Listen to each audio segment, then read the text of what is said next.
Bonjour à toutes, bonjour à tous. Thomas Chara, avocat au barreau de Paris et membre du Conseil de l'Ordre des avocats de Paris. Et au nom du bâtonnier de Paris et de l'ensemble des services qui ont mis en place l'accès au droit, la relance économique par l'accès au droit.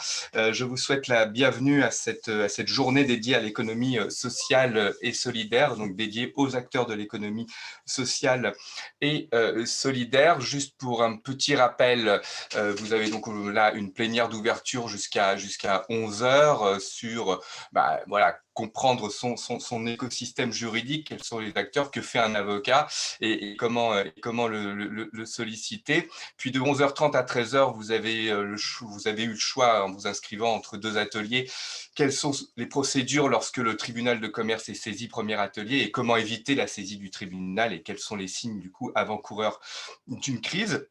Et puis, et on insistera assez souvent sur ça, de 14h30 à 17h30, vous avez des consultations gratuites, donc n'hésitez pas à vous inscrire, individuelles, par téléphone, assurées par des avocats, en droit commercial, en droit fiscal, en droit du travail, en droit des assurances et en droit des baux commerciaux. Alors, je vais vous présenter nos intervenants pour cette plénière. Nous avons monsieur Éric Forti, qui est président de la CRES Île-de-France, donc la Chambre régionale de l'économie sociale et solidaire, et qui est co-organisateur de ces journées. Nous avons monsieur Pascal-André Gérinier, qui est mon confrère, avocat au barreau de Paris.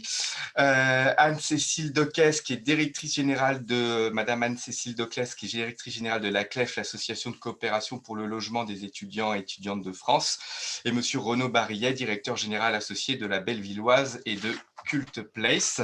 Alors, quelques mots peut-être un peu plus sur la biographie des intervenants. Je vais reprendre cela. Donc, Monsieur Éric Forti, vous êtes président donc, de la CRES Île-de-France, a investi dans l'économie sociale et solidaire au niveau régional, dans le milieu de l'éducation populaire, et directeur général de la Ligue de l'enseignement du département du 95 et membre actif du Conseil économique, social et environnemental régional. Pascal-André Gérinier, vous êtes avocat depuis plus de 17 ans au barreau de Paris, fondateur et gérant du cabinet PAG Avocat, avec une activité dominante en conseil et également en contentieux général en droit des affaires.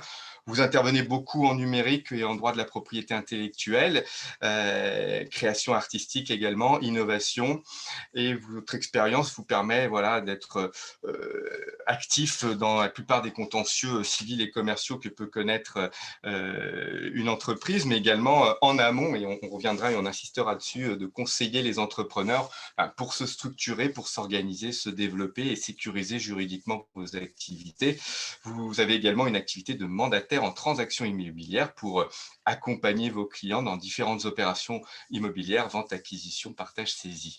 Madame Anne-Cécile Decès, eh bien, vous avez été engagé pendant vos études dans plusieurs projets associatifs et coopératifs par les étudiants et pour les étudiants, et ces expériences vous ont amené à continuer votre parcours professionnel en devenant directrice donc de la CLEF, une association en plein développement qui permet aujourd'hui de loger au sein de colocations sociales et solidaires plus de 150 étudiants à Paris et à Bordeaux. Et Monsieur Renaud Barillet, donc directeur général de la Bellevilloise et de Cult Place. Vous êtes président du réseau également des musiques actuelles de Paris, fondateur, directeur général de la Bellevilloise, membre du réseau de lieux indépendants Cult Place, président de l'association de médiation pour un usage optimal de la nuit, les Pierrots de la nuit, et directeur général de la Petite Halle. Après des activités associatives, humanistes et artistiques, vous devenez producteur de spectacles vivants et vous travaillez ensuite pour des institutions diverses et devenez producteur délégué. Et au début des années 2000, vous vous lancez avec des associés dans l'aventure de la Bellevilloise que vous faites revivre de manière contemporaine, et vous devenez entrepreneur culturel identifié avec un lancement public de la Bellevilloise dès 2006, une transformation de la rotonde place Stalingrad en 2012, de la Petite Halle de la Villette en 2013, et vous créez donc depuis de nouveaux lieux en France et en Europe. Merci infiniment, et donc je vais tout de suite laisser la parole pour un mot d'introduction à monsieur Éric Forti, que je remercie d'ores et déjà. Écoutez, merci beaucoup de cette présentation précise. Rien à ajouter, rien à enlever. Merci de votre participation active. Je le disais en préambule, c'est une première, ce partenariat avec les avocats du barreau de Paris et la CRES on va le faire tout au long de cette matinée, mais également dans les permanences qui sont prévues ensuite, accompagner les entreprises de l'ESS et surtout leurs dirigeants dans les méandres des difficultés éventuellement juridiques qu'elles vont rencontrer. La CRES, qu'est-ce que c'est, la Chambre régionale d'économie sociale et solidaire? En quelques mots, depuis 2014, la loi ESS 2014 a installé dans le paysage politique, dans toutes les régions de France, y compris ultramarines, une association régionale, donc constituée de toutes les entreprises de l'ESS présentes sur le territoire régional. Et cette association régionale, la CRES, a vocation à développer un certain nombre d'actions. La première d'entre elles est de représenter les entreprises de l'ESS devant les pouvoirs publics. C'est vrai qu'on a coutume de dire que l'ESS est une forme d'économie qui s'installe inévitablement dans un partenariat, une contractualisation d'objectifs avec les pouvoirs publics. L'utilité sociale d'une bonne partie des activités développées par les entreprises de l'ESS nécessite ce dialogue de gestion permanent avec les autorités publiques locales. Donc, c'est la première mission de la CRES, représenter les entreprises de l'ESS devant la préfecture et les collectivités locales, régionales et infrarégionales. La deuxième mission consiste à observer, analyser, développer des études et des enquêtes qualitatives, quantitatives sur la situation et l'évolution de l'ESS sur le territoire régional. Nous avons une mission également d'accompagnement, de veille, de coordination des structures d'accompagnement qui sont très nombreuses en Île-de-France pour permettre le changement d'échelle de l'ESS.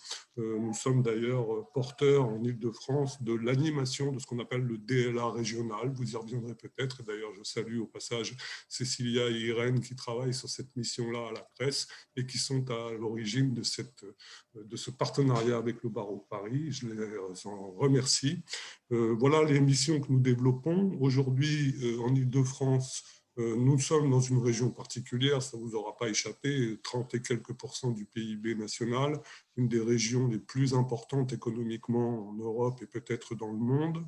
Évidemment, l'ESS a un goût et une saveur particulière dans ce territoire régional capital. Néanmoins, nous sommes évidemment de loin la région qui compte le plus d'entreprises de l'ESS. Plus de 35 000 entreprises de l'ESS agissent en Île-de-France en ce moment. Attention, ce sont les chiffres avant crise 2020, on y reviendra. Près de 400 000 emplois portés par les entreprises de l'ESS qui constituent en gros 7,6% de l'emploi de l'économie totale francilienne hors emploi public. Donc, nous avons encore une marge de développement énorme. Puisque comparativement à d'autres régions, par exemple, je prends la Bretagne, qui est une région très développée en ESS, nous pesons en gros 7,2% de l'économie de la région Île-de-France, là où l'ESS en Bretagne frôle les 15% du PIB breton régional. Donc, beaucoup de marge de manœuvre. C'est aussi un des intérêts de cette collaboration et de ce travail partenarial avec les avocats du barreau de Paris. Pourquoi ? Parce que nous sommes, ça ne vous aura pas échappé, dans une période de crise majeure qui, comme toute l'économie, cette crise va avoir des conséquences assez lourdes. Nous ne les mesurons pas actuellement encore, puisque nous sommes, comme dans toutes les entreprises de l'économie en général, sous le coup des dispositifs de soutien et de solidarité qui tiennent en perfusion, quoi qu'il en coûte, comme disait le président de la République, tiennent en état de continuité les entreprises, de l'ESS comme les autres, mais on imagine les conséquences assez lourdes que risque de supporter cette crise qui dure de plus en plus longtemps, risque d'avoir un impact très négatif sur les entreprises de l'ESS notamment. Il y a des secteurs, vous le savez, qui sont sinistrés. On parlera peut-être, je pense évidemment à la culture, au sport, mais aussi à l'éducation populaire. Il est clair que les entreprises de l'ESS s'appuient sur la capacité à s'organiser collectivement Or, les périodes de confinement successifs nous ont amené à constater l'interdiction d'activité pour une bonne partie de ces entreprises par le simple fait qu'il n'était plus possible de se regrouper. Tout ça va amener des conséquences économiques, financières et donc juridiques très importantes. Encore une fois, c'est vraiment d'une responsabilité très importante que d'anticiper sur ces éventuels problèmes que vont rencontrer les dirigeants de ces entreprises de l'ESS. Et c'est pourquoi nous ne pouvons que nous féliciter de ce partenariat. C'est vrai que culturellement, les entreprises de l'ESS, notamment les associations, puisque 85% des entreprises de l'ESS en Île-de-France sont des associations, elles pèsent énormément dans le monde d'emploi et l'activité économique développée par l'ESS. Malheureusement, ces associations ne sont pas toutes conscientes de leurs responsabilités employeurs, des conséquences juridiques d'un problème de financement, d'un problème de continuité d'activité.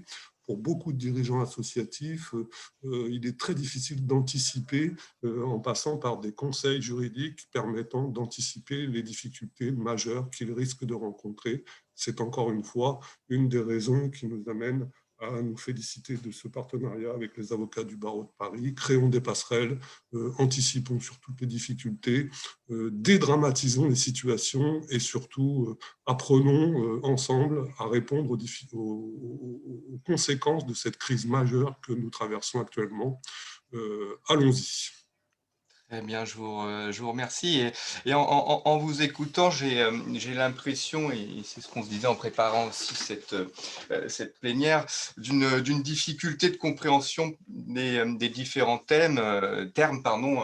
Et c'est vrai que le vocabulaire juridique, c'est une langue déjà en soi et qui demande de la part des acteurs du droit à se forcer effectivement à vulgariser et à expliquer les choses simplement.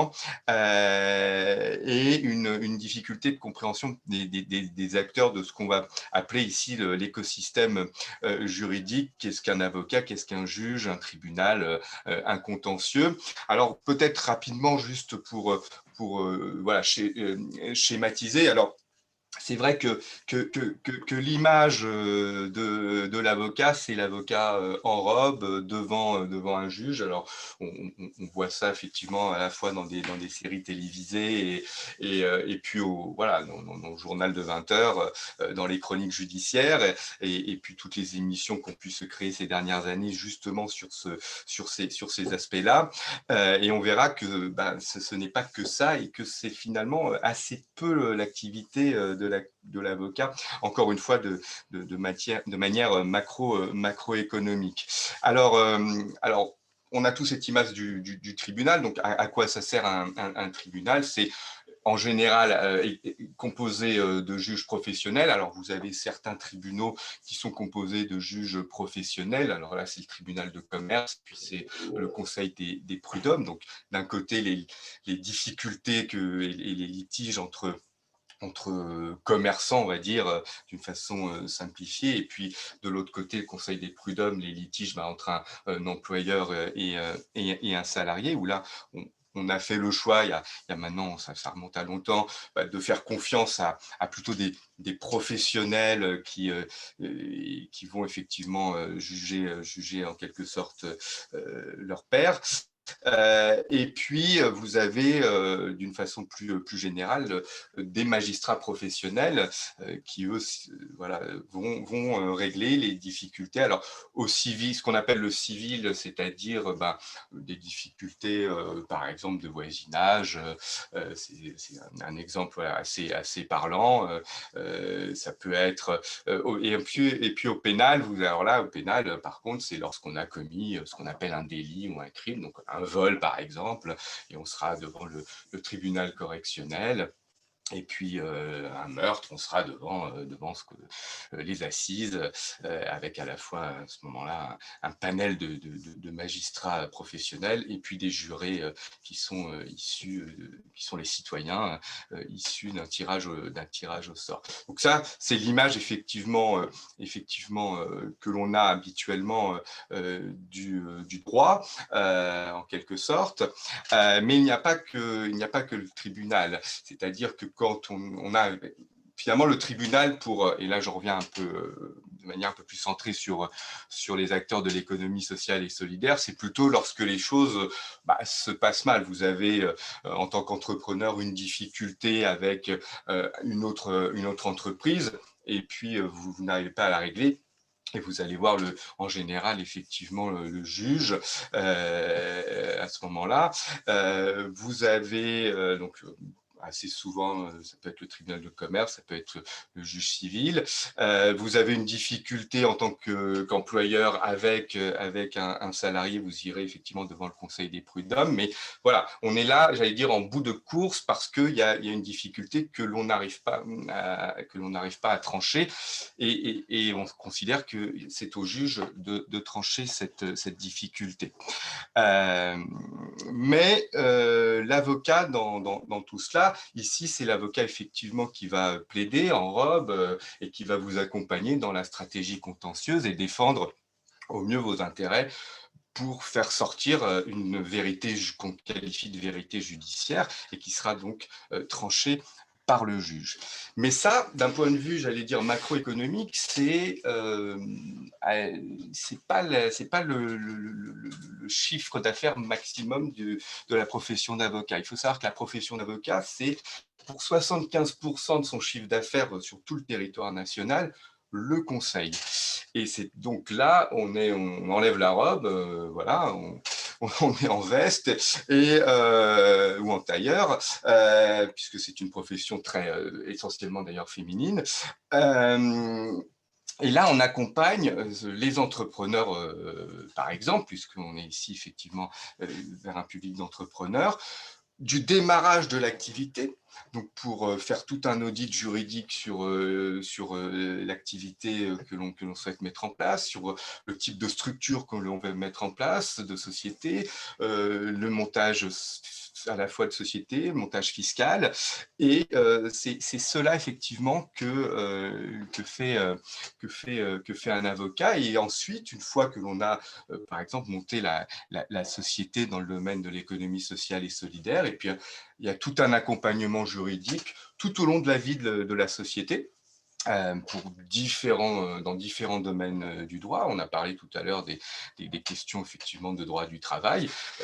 Il n'y a pas que devant le juge, hein, c'est vraiment, encore une fois, quand on est devant le juge, c'est que les choses se passent mal, mais il y a tout un accompagnement au fur et à mesure sur ces questions-là, y compris en droit des sociétés, y compris en droit de la propriété intellectuelle, droit des marques, etc., etc. Vous avez tout un champ effectivement d'activités qui sont touchés par des questions juridiques auxquelles, en amont, l'avocat répond, et c'est ce qu'on appelle l'activité de conseil. Et puis ça va jusqu'à la fin de la société. Et la fin de la société, c'est pas forcément une fin, j'allais dire, difficile dans la douleur, comme peut l'être une liquidation judiciaire. C'est aussi des moments heureux, des moments qu'on appelle de transmission, hein, c'est la transmission reprise, où l'avocat va accompagner le chef d'entreprise qui, soit parce qu'il va arriver à la retraite et qu'il a une entreprise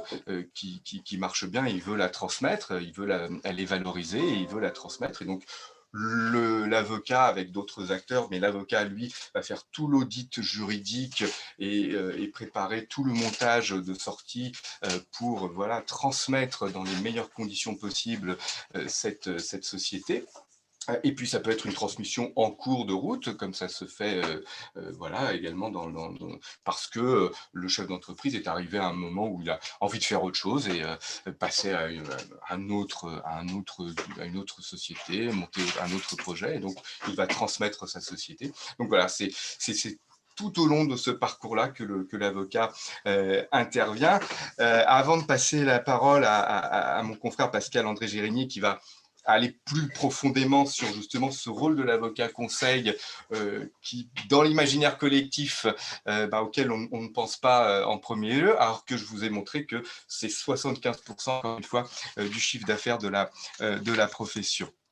Mais avant cela, je vais vous présenter quand même très rapidement le plan de relance TPE-PME, justement, où cette activité de conseil a voulu être mise en avant par le barreau de Paris, par à la fois le bâtonnier, la CARPA de Paris, qui est en quelque sorte une banque des avocats sur laquelle on fait transiter les sommes que l'on gagne, notamment dans un litige et qui sont aux clients, le temps effectivement de le reverser à la partie adverse, par exemple, ou sur lesquels on met en séquestre les fonds dans le cadre justement d'une fusion-acquisition, le temps effectivement que la fusion se fasse, et puis après on transmet au client qui en est propriétaire.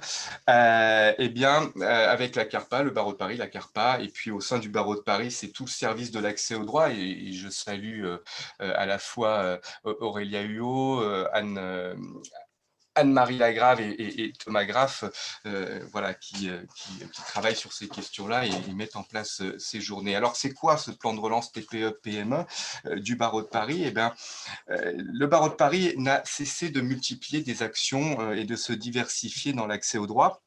Et l'accès à la justice et à l'accès au droit, à l'accès au conseil juridique. Et il a monté évidemment en puissance avec la crise sanitaire.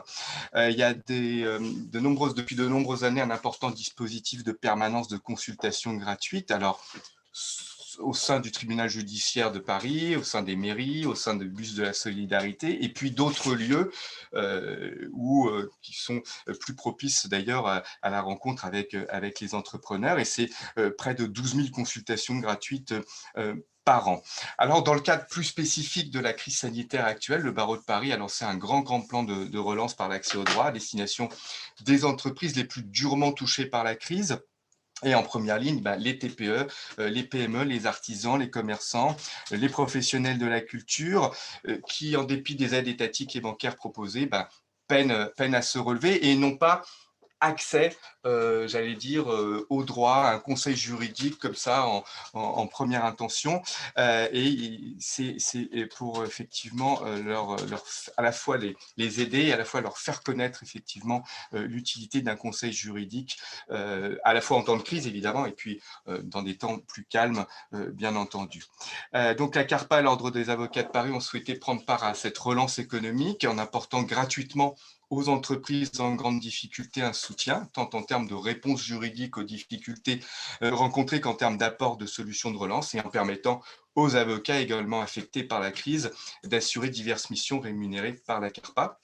Le plan de relance en quelques chiffres depuis son lancement, c'est 442 entreprises sur nos journées rencontres, 295 avocats volontaires, plus de 800 entreprises qui ont bénéficié de consultations gratuites et 27 structures au sein desquelles des permanences sont ouvertes, dont 17 mairies d'arrondissement. Voilà pour cette présentation. Et sans plus tarder, je passe la parole à mon confrère Pascal-André Gérinier qui va vous expliquer le rôle de l'avocat et plus particulièrement celui de l'avocat conseil auprès des entreprises d'une façon générale et des entreprises de l'économie sociale et solidaire, et évidemment de façon plus particulière. Merci Thomas. Alors, c'est un vaste sujet. Déjà, je tenais à vous remercier de votre invitation. Et j'ai retenu quelques mots dans les interventions de chacun, effectivement, surtout la notion de dédramatiser. Voilà.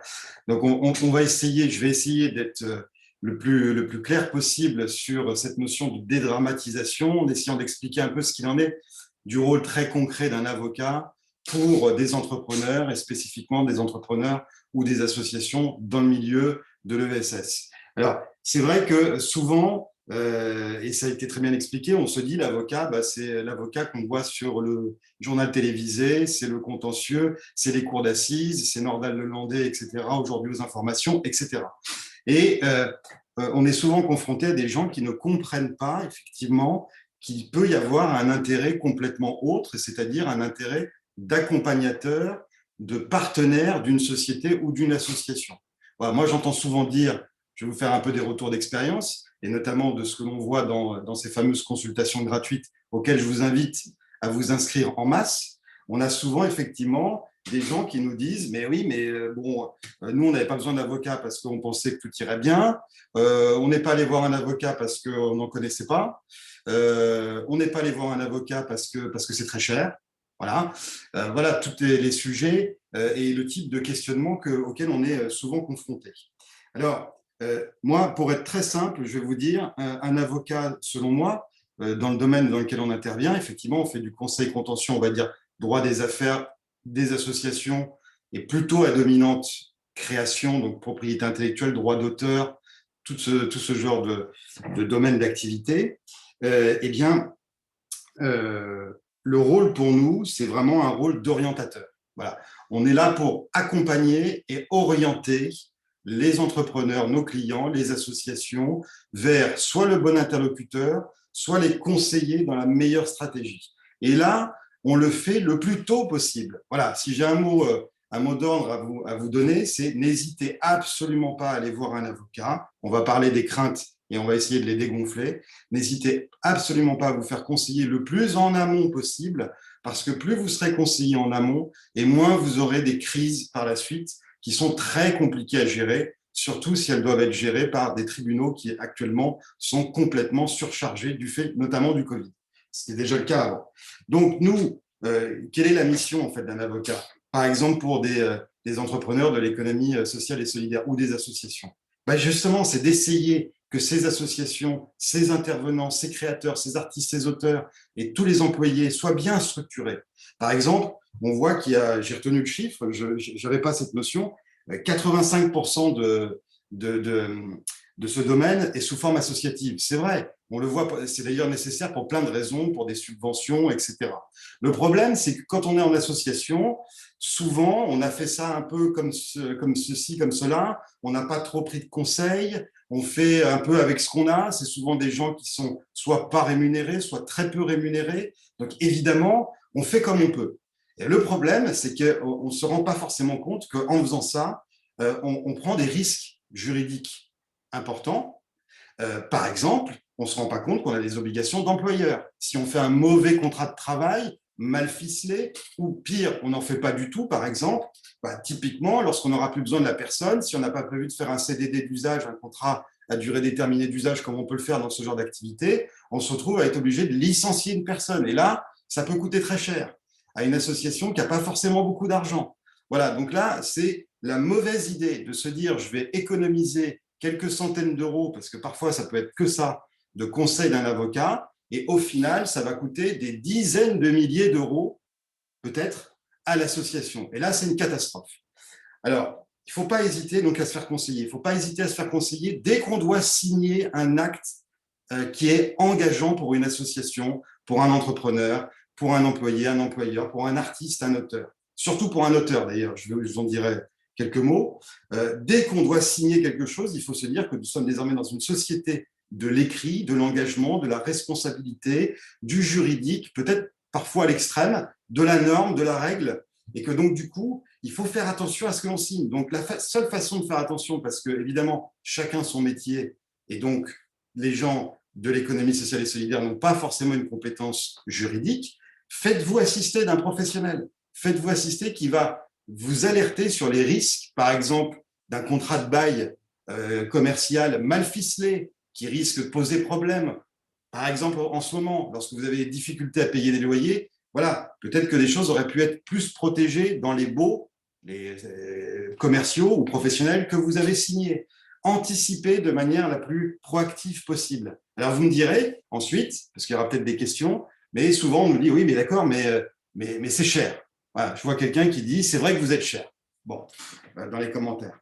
Alors, ça dépend. J'allais vous faire rebondir, mais voilà, rebondissez vous-même. Je vois en live. Alors, je ne sais pas si c'était pour moi à titre personnel, j'espère pas. Non, je pense que c'est un vous collectif. En fait, il y a tous les prix. Voilà. Moi, je compare souvent avec la métaphore donc, de la confection, c'est-à-dire vous avez la haute couture, vous avez donc le sur-mesure, vous avez le demi-mesure, vous avez le prêt-à-porter. Bon, ben voilà, tout le monde n'a pas forcément besoin d'être habillé en costume sur mesure. Un demi-mesure ou un prêt-à-porter peut très bien suffire. Alors évidemment, si vous avez un budget restreint et que vous allez voir quelqu'un qui vous fait du sur-mesure, vous allez dire, mais c'est pas possible, c'est hors de prix. Sauf que ce n'était pas forcément votre besoin. Votre besoin, il était peut-être plus restreint. Donc, il y a tous les prix. Il y a des prix qui dépendent de la notoriété de certains avocats, de la taille de leur cabinet, des charges de structure qu'ils ont, de l'endroit où ils sont. Évidemment, à Paris, c'est plus cher qu'en province, voilà, à cause des loyers, etc., etc. Ça dépend si vous allez voir un spécialiste ou un généraliste. Quand vous allez voir un spécialiste, un chirurgien spécialiste dans le domaine de la médecine, c'est plus cher que lorsque vous allez voir un médecin généraliste, votre médecin de famille. Bon, ben, c'est pareil. Donc, est-ce que vous allez voir un chirurgien spécialiste lorsque vous avez une grippe pour vous faire prescrire un petit médicament? Non, ben, c'est exactement pareil.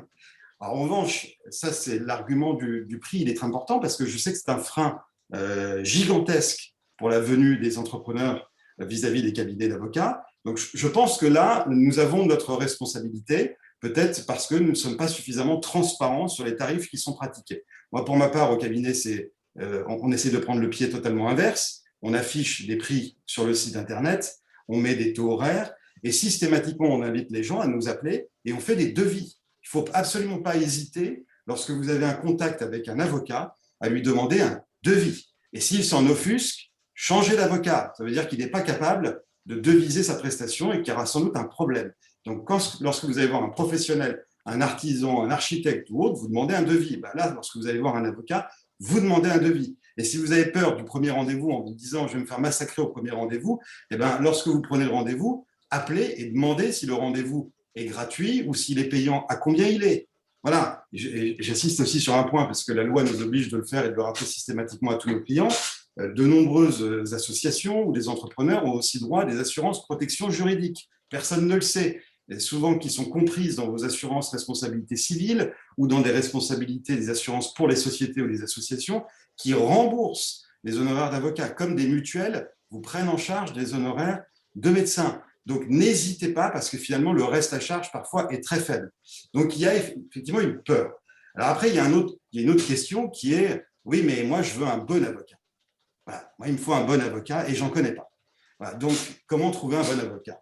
Là, c'est pareil, il n'y a pas non plus de réponse toute faite. Moi, je vous dirais que le bon avocat, puisque c'est quelqu'un qui va, comme le disait mon confrère Thomas, va vous représenter, que ce soit en justice, mais par exemple dans un contrat où vous assistez. C'est-à-dire que vous devez avoir confiance en lui. Voilà. Donc la confiance, bah, ça se gagne, ça se mérite, ça se travaille, ça se cultive. En tout cas, c'est éminemment subjectif. Et j'ai envie de vous dire, donc prenez attache avec un avocat que vous avez sélectionné, faites-vous recommander par des gens autour de vous, recherchez sur Internet si c'est votre façon de procéder, comme un médecin d'ailleurs. Voilà, on se dit, bah, j'ai besoin d'aller voir un médecin, j'en connais pas, un dermatologue, j'en connais pas, comment je fais? Bah, il y en a qui tapent dans Doctolib, excusez-moi pour la publicité, il y en a qui demandent à leurs amis, à leur famille. Bah, là, c'est pareil. Et lorsque vous rencontrez la personne, le professionnel avocat, justement, qui n'est pas un juge, qui n'est pas un policier, qui ne va pas vous juger et qui va justement vous assister, va vous accompagner, voyez si vous avez cette confiance. Et si vous ne l'avez pas, changez. Changez parce que c'est une relation qui se travaille dans le temps et nous sommes là pour accompagner, allez, on va dire un mot un peu vulgaire, le business, accompagner les entrepreneurs, les aider, les sécuriser. Donc, la confiance est fondamentale. Voilà, donc, comment choisir son avocat? Ne pas avoir peur donc de demander très concrètement les prix, les tarifs. Alors, d'un mot quand même, parce que je suis obligé de vous dire, qu'en tant qu'avocat, effectivement, on n'est pas là pour juger. On n'est pas soumis à des obligations de faire remonter les informations que l'on vient nous transmettre. On n'est pas ce qu'on appelle des officiers ministériels, comme peuvent l'être par exemple des notaires ou des huissiers. Non, nous sommes des avocats et nous sommes soumis au secret professionnel et des obligations de confidentialité. Donc, tout ce qui sera dit à un avocat restera dans la confidence de la relation avocat-client. Point. Donc, vous pouvez être totalement libre, sécurisé, expliquer vos ennuis, vos tracas, dire que, par exemple, vous êtes peut-être mal organisé, qu'il y a peut-être une difficulté dans votre association. Je vous rappelle d'ailleurs qu'il y a une grosse difficulté dans les associations, c'est qu'une association, normalement, elle a un but non lucratif. Donc, ça pose plein de difficultés, notamment lorsqu'on commence un peu à se développer. Un but non lucratif, ça ne veut pas dire qu'on n'a pas le droit de faire de l'argent. On a le droit de faire de l'argent, c'est juste qu'on n'a pas le droit de distribuer des bénéfices aux adhérents. Voilà, c'est ça notre but non lucratif. Mais on peut gagner de l'argent, et heureusement, pour payer toutes les charges, pour payer les salariés, les intervenants.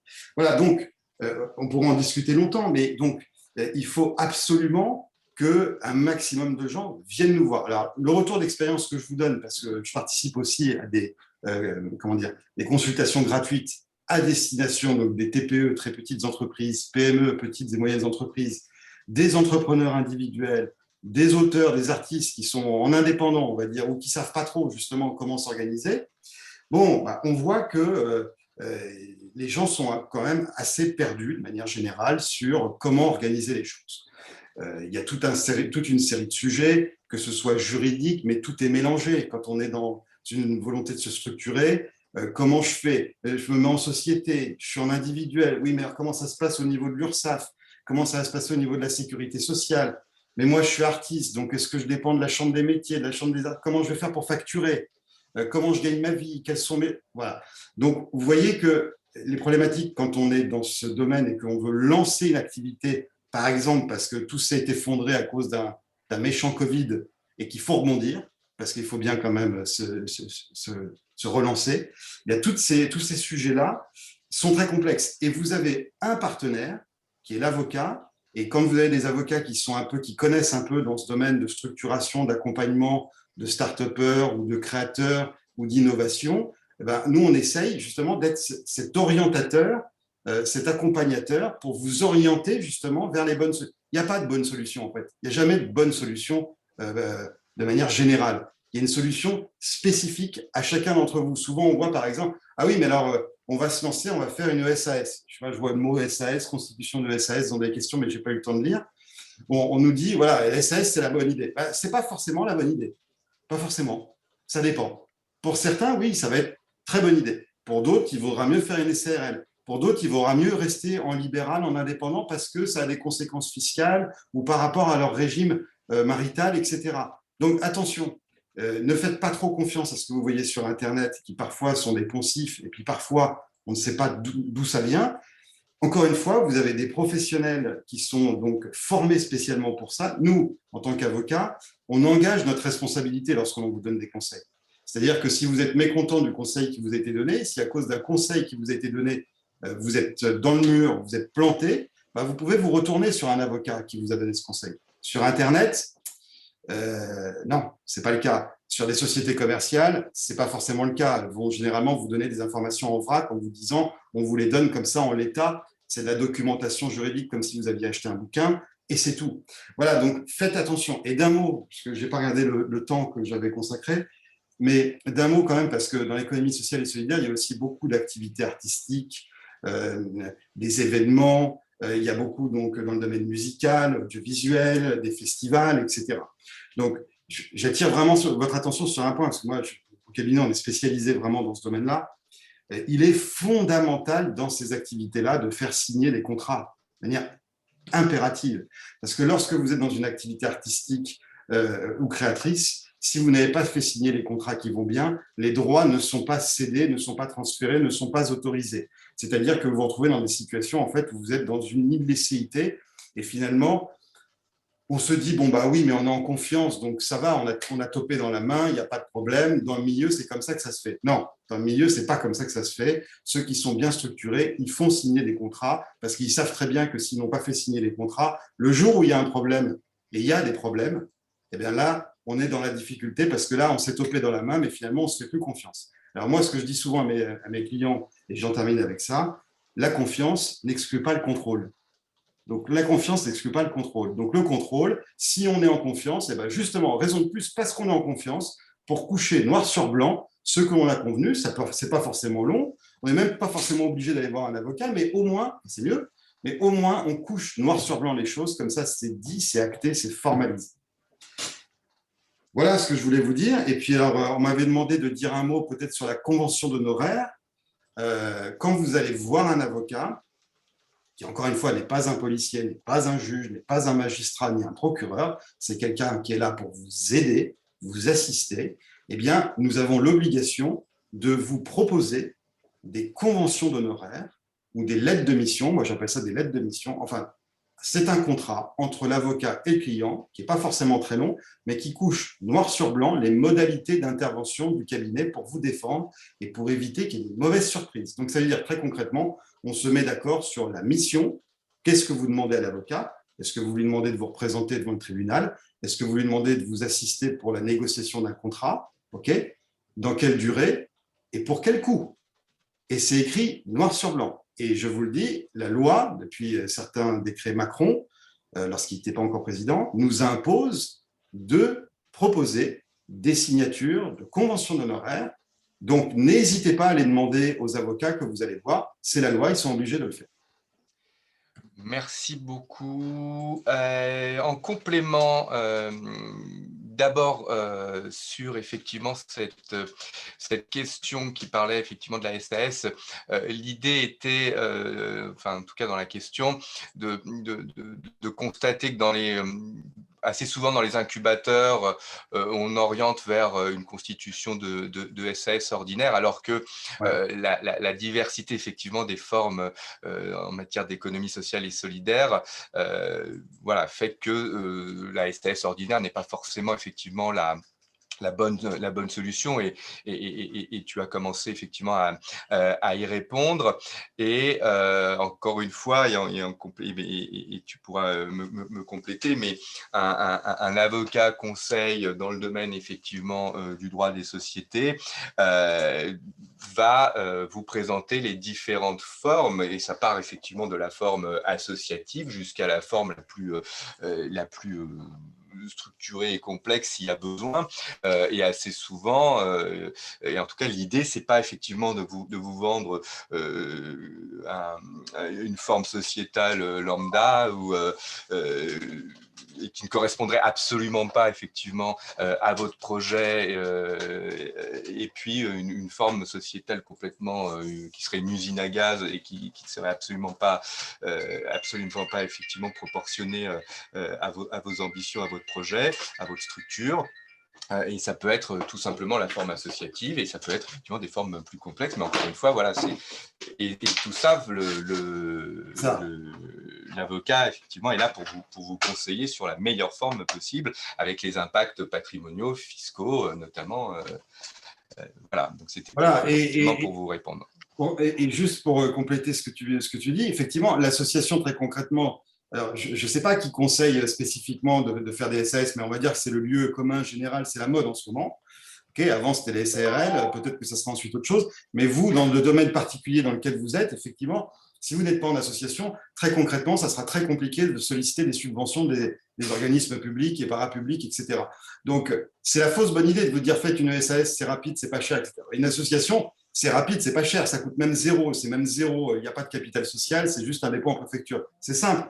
Maintenant, il y a des contraintes. Voilà, on ne peut pas générer du bénéfice, ça peut être gênant, on peut pas, c'est compliqué d'avoir des investisseurs.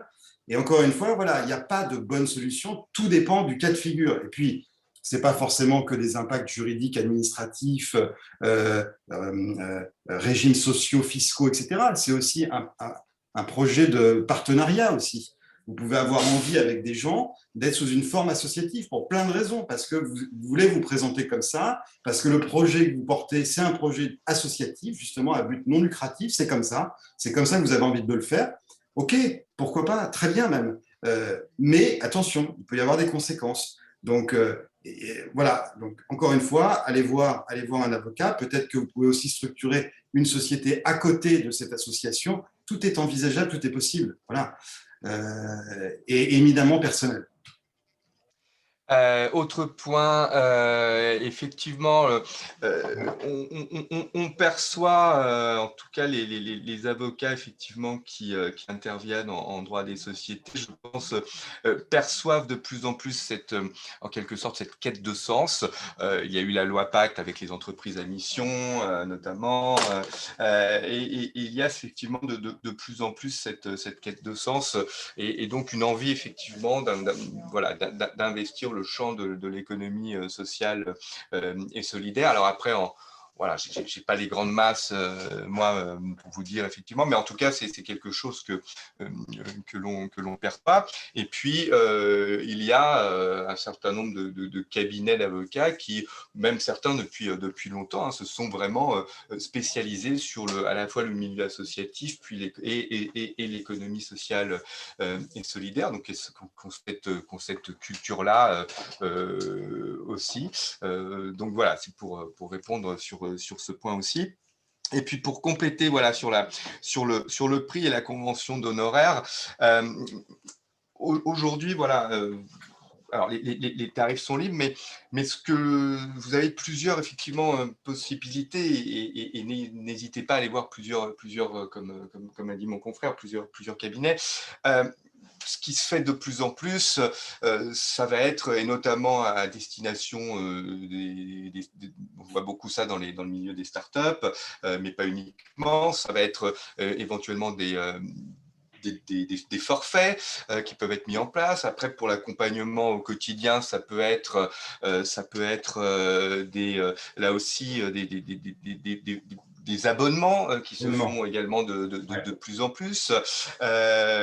Voilà. Après, encore une fois, tout ça se discute et il n'y a pas faut voilà, ne pas avoir peur et puis c'est un prestataire de service avec cette spécificité du secret qui est vraiment une plus-value, mais sinon, n'hésitez pas effectivement à faire jouer la concurrence. Et il y a beaucoup l'intuitu personnel, puisqu'on est un véritable partenaire et qui a cette partenaire à la fois de business et pour construire effectivement votre projet, avec effectivement en plus ce corollaire qui est la confidentialité. Et moi, je me souviens pour avoir pendant 3 ans chapeauté le stand des avocats au Salon des entrepreneurs et donc d'organiser des ateliers et autres. Je me souviens d'un chef d'entreprise qui, lui, nous avait dit qu'il avait eu ce réflexe avocat dès le départ en mettant dans son business plan, en provisionnant voilà, les frais de conseil en amont pour la création de sa structure. Donc voilà, ce sont des choses auxquelles il faut aussi penser effectivement dans son business plan, et comme ça, voilà, vous budgétez et il n'y a pas de mauvaise surprise. Voilà pour ce point-là. Je ne sais pas si Pascal, André, tu voulais compléter avant qu'on passe au témoignage des dirigeants. Juste un mot, parce que pour être très concret et pragmatique, pour les gens qui nous écoutent, en fait, on peut parler quand on parle d'abonnement, ça peut très bien être quelques centaines d'euros par mois. Vous verrez, il y a des confrères qui font voilà, des abonnements de cette nature-là. Alors, et même un contentieux, quand je vous ai parlé de l'assurance protection juridique, bon, si vous avez une prise en charge par votre assurance protection juridique, il peut très bien vous rester que quelques centaines d'euros finalement sur la charge de votre association pour vous défendre. Donc, encore une fois, n'hésitez pas parce que je pense que le jeu en vaut la chandelle de payer ces sommes-là en reste à charge qui peuvent être finalement assez faibles si vous êtes bien organisé, que vous êtes bien paramétré, que vous êtes bien renseigné et vous avez choisi un avocat qui était avec un tarif compétitif, et il y en a, ça peut effectivement, au final, ne vous coûter que très peu pour un avantage considérable. Voilà. Et l'idée, et j'en termine par là et pour passer au témoignage de nos dirigeants, c'est la sécurité juridique, c'est-à-dire que vous allez sécuriser juridiquement votre projet et éviter au maximum toutes les difficultés juridiques. Et c'est ça effectivement l'idée. Et ça me permet de faire la transition avec Anne-Cécile Doquès et Renaud Barillet. Alors Anne-Cécile Doquès, vous avez été plus particulièrement accompagnée par une avocate dans le cadre d'une procédure collective et qui a abouti à une liquidation. Et c'est ce témoignage-là, effectivement, que vous allez nous apporter. Et Renaud Barillet, vous serez effectivement plutôt sur le partenariat au quotidien avec la rédaction des différents contrats. Mais Anne-Cécile Doquès, je vous laisse la parole. Merci. Bon, il y a déjà une introduction qui a été faite. Moi, ce qu'on m'a demandé, c'est de témoigner sur l'expérience que j'avais pu avoir en tant que dirigeante d'une structure qui a eu des très grosses difficultés économiques qui l'ont effectivement amenée à la liquidation.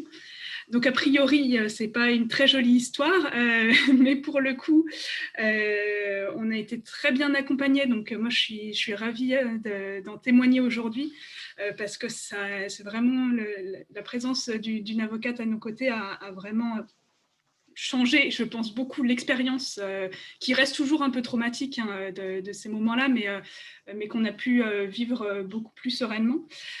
Donc, je vais commencer par vous raconter un petit peu la petite histoire, hein, sans rentrer dans tous les détails, puisque en plus, c'est du passé. Donc, mais en tout cas, c'est intéressant de voir le contexte dans lequel on était, et puis ce que nous a apporté du coup l'accompagnement de notre avocate à l'époque. Donc moi, alors que j'avais 25 ans, je pense, à la fin de mes études, j'ai rejoint une coopérative étudiante qui s'appelait Solidarité étudiante, qui était du coup sous un statut de SIC, donc Société coopérative d'intérêt collectif en SA, et qui avait été créée par des étudiants avec un objet assez large qui était de répondre aux besoins par la coopération que les étudiants et les étudiantes pouvaient rencontrer. Il se trouve en termes de modèle que l'activité principale de cette coopérative, c'était la gestion de cafétérias dans les universités, donc sur les campus universitaires, et qui est une activité qui était la première activité qui a été créée au départ sur une ou deux COP, comme on les appelait, et qui s'était développée sur différents campus à une époque où en plus on avait été beaucoup soutenu y compris par les pouvoirs publics, par les universités, parce que c'était le début des SIC, c'était aussi la période des emplois d'avenir, donc des jeunes qui se prennent en main, qui créent leur propre entreprise coopérative, ça avait non seulement du sens en général, puis en plus c'était soutenu par le gouvernement de l'époque qui travaillait beaucoup sur l'économie sociale et solidaire. Donc c'est super en soi. Le problème que ça a pu causer, c'est finalement que le modèle économique a été très alimenté dans les premières années par des subventions, que ce soit des subventions d'ordre général ou des subventions d'aide à l'emploi.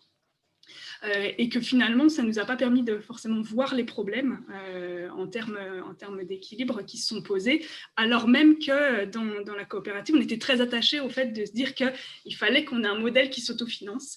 Mais finalement, on n'a pas réussi à trouver ce modèle-là. Et c'est rajouté à ça le fait que l'équipe, que ce soit l'équipe dirigeante de la coopérative ou son équipe salariée, sur laquelle, pour le coup, l'équipe très jeune des dirigeants comptait sur tous les aspects de gestion, de réglementation, etc. Il s'est avéré que ces premiers recrutements, et de façon large, puisqu'il y avait en même temps des gens très bien, en tout cas ceux qui travaillaient justement sur les questions de comptabilité, de déclaration sociale, etc., en qui l'équipe avait beaucoup confiance. En tout cas, il y a eu des défaillances qu'on a du coup découvert plusieurs années plus tard, et donc il y avait y compris des déclarations sociales qui n'avaient pas été faites. Donc on a finalement une équipe dirigeante qui en plus se renouvelle souvent, puisque du coup c'est des étudiants qui passent là pendant 1 ou 2 ans et qui laissent la main par la suite. Et donc on a, en tout cas moi j'arrive dans une situation où on se dit, bon, notre modèle économique, il faut qu'on le retravaille, parce qu'avec la fin des subventions, la fin des emplois aidés, il y a des questions qui se posent. Donc jusque-là, c'est inquiétant, mais on se dit, bon, on peut rebondir, il faut qu'on travaille sur ce modèle-là, mais en tout cas, c'est possible de rectifier les choses.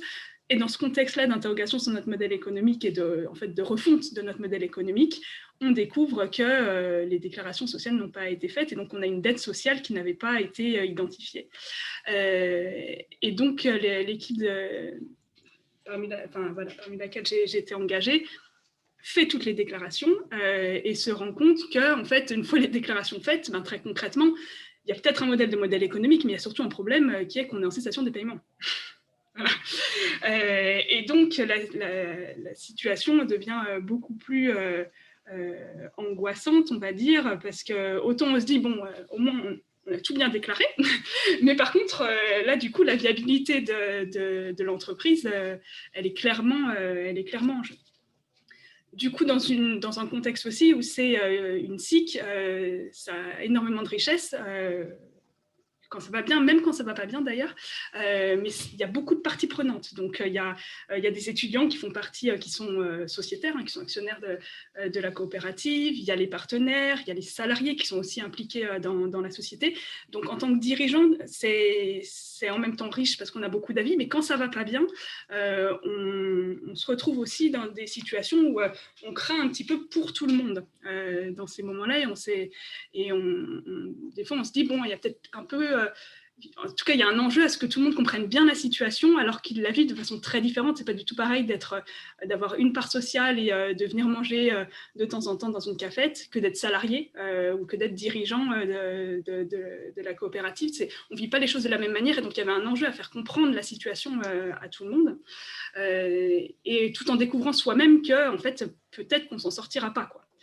Et donc c'est à peu près à ce moment-là qu'on a commencé à découvrir par nous-mêmes les procédures collectives, avec l'idée au départ, parce que je pense qu'on passe tous à un moment par là quand on tient beaucoup à son bébé collectif que sont les projets dans lesquels on s'investit.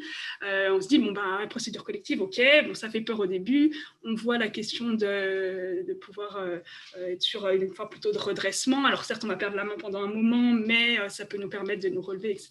Et c'est un petit peu nous, en nous posant toutes ces questions, qu'on a demandé en fait autour de nous si des gens connaissaient des avocats. Et c'est comme ça qu'on a rencontré notre avocate. Donc je pense que c'est important effectivement surtout qu'on n'a jamais fait appel à un avocat ou une avocate, de demander. Pour le coup, moi, je ne me serais pas sentie d'écrire à quelqu'un sur Internet en regardant juste les avis Google. J'ai déjà du mal pour un médecin, mais je pense que c'est aussi le cas. Je pense que c'est vraiment important. Et finalement, quand on est dirigeant même d'une petite association, je pense qu'on peut avoir été dans des réseaux de gens qui, même si on ne le sait pas, quand on leur demande, on se rend compte qu'en fait, ils ont fait appel à un avocat. Et celui-là connaît peut-être qu'un autre avocat qui du coup exerce dans le champ qui est nécessaire. En tout cas, moi, ça a beaucoup compté le fait qu'on me recommande cette personne. Et après, effectivement, du coup, ça a été en même temps la période la plus dure qui s'est ouverte, puisque c'est la période où on a dû prendre des décisions difficiles, qu'on a dû acter des choses. Mais par contre, effectivement, notre avocate nous a vraiment aidé à y voir plus clair, nous a aidé à voir les différentes solutions qui s'ouvraient à nous, et de pouvoir vraiment peser le pour et le contre, de voir qu'effectivement, pour le collectif qu'on était, c'était un meilleur choix en fait d'aller vers la liquidation que de tenter un redressement qui en fait aurait sûrement pas marché, aurait contraint les équipes à voilà. Enfin, je pense que ça aurait été très dur, avec très peu de chances finalement de réussite. Il se trouve qu'en plus, cette coopérative-là, qui avait une vie démocratique, qui est coopérative très riche, avait initié, enfin ses membres avaient initié différents projets dans d'autres domaines qui touchaient les étudiants, donc avait développé un projet dans une autre association que je dirige aujourd'hui, un projet de logement étudiant coopératif qui du coup était né à l'initiative de la coopérative. Ses membres étaient en train aussi de lancer un projet de tiers-lieu dans le 13e arrondissement pour accueillir les étudiants. Donc en fait, nous, on avait cette vision-là de dire, bon, il y a la situation de la coopérative, mais il y a aussi tout ce qui est né d'elle. Et en fait, l'avocate nous a un petit peu remis les pieds sur terre, parce qu'en tant que dirigeant, on est un peu, surtout dans les temps difficiles, voilà, on ne voit que ce qui ne va pas. Et c'est elle qui nous a aidés aussi à dire, de ce que je comprends de votre écosystème, il y a quand même des choses chouettes qui marchent, qui sont nées de tout ça. Peut-être que la priorité, c'est de préserver ça. Et c'est elle qui nous a un petit peu mis ça en tête, et qui nous a aidés, y compris à sécuriser, puisque bien sûr ces structures étaient juridiquement distinctes, mais elles avaient des liens entre elles partageaient des bureaux, elles partageaient y compris certains postes en termes de fonctions support. Donc du coup, il y avait un risque sur cet écosystème-là, que si la coopérative...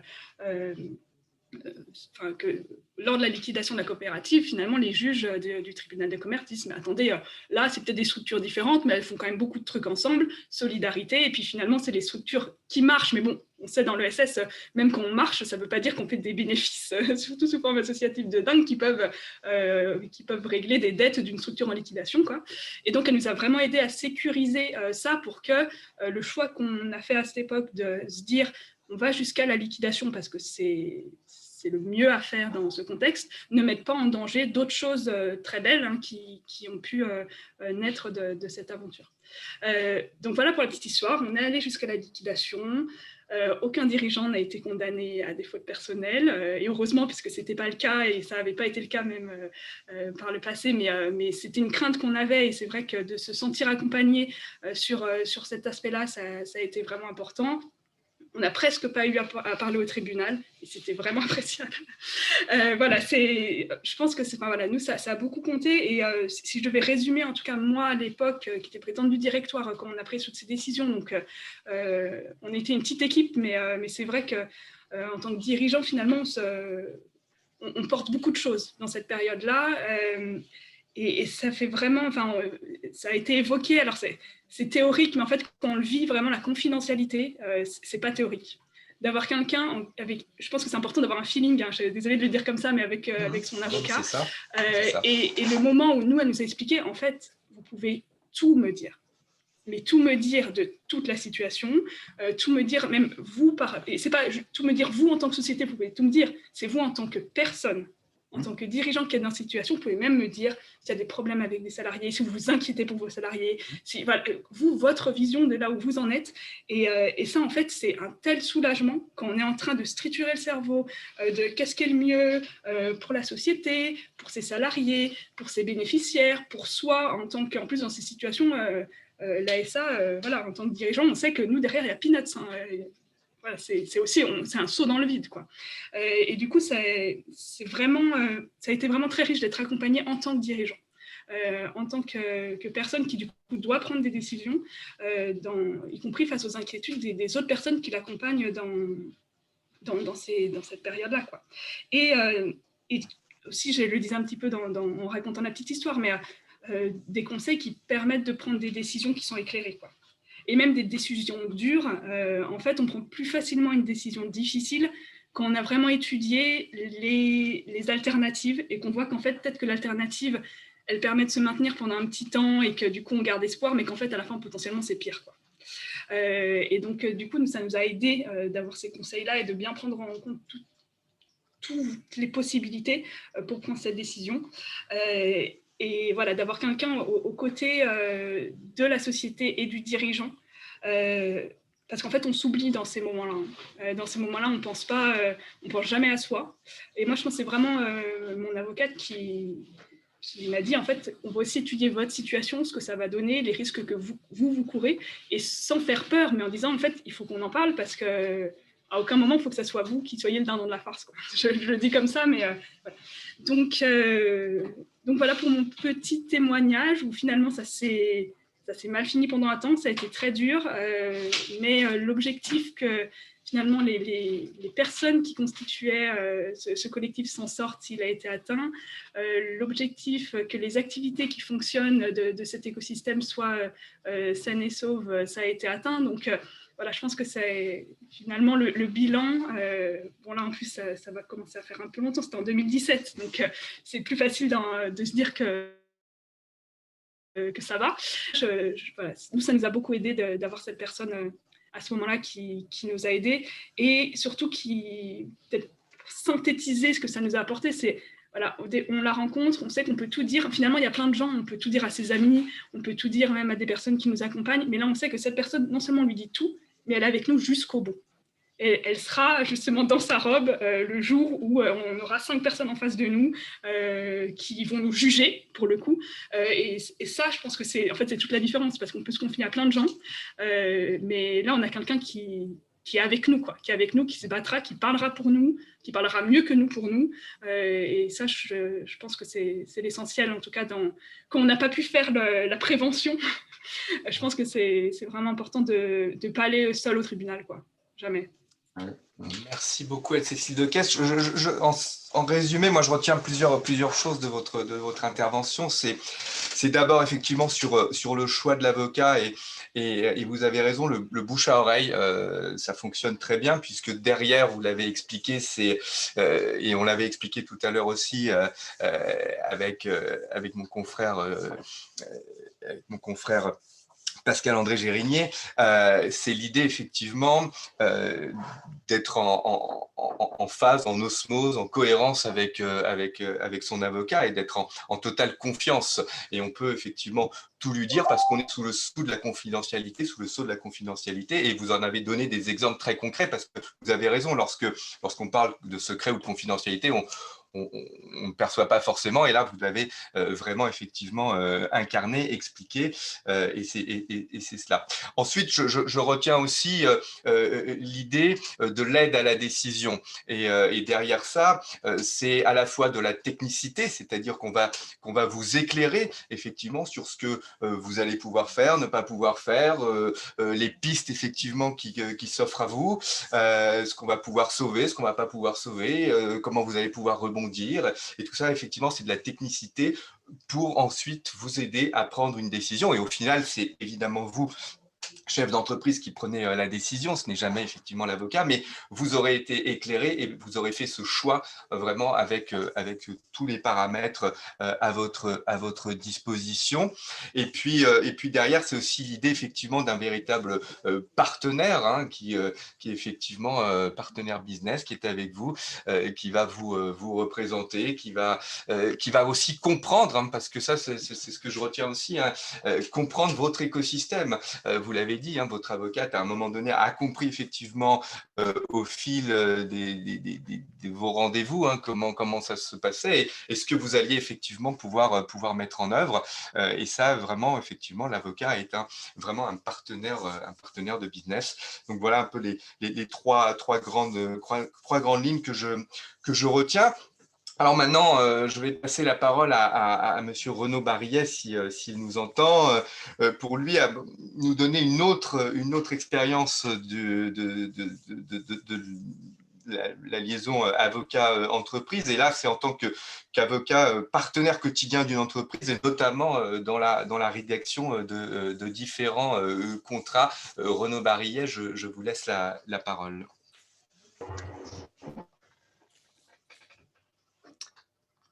Oui, bonjour, merci. J'espère que vous m'entendez bien. Parce que je suis dans un train. Voilà. Renaud, je pense qu'il faut couper votre caméra parce qu'on ne vous entend pas du tout là.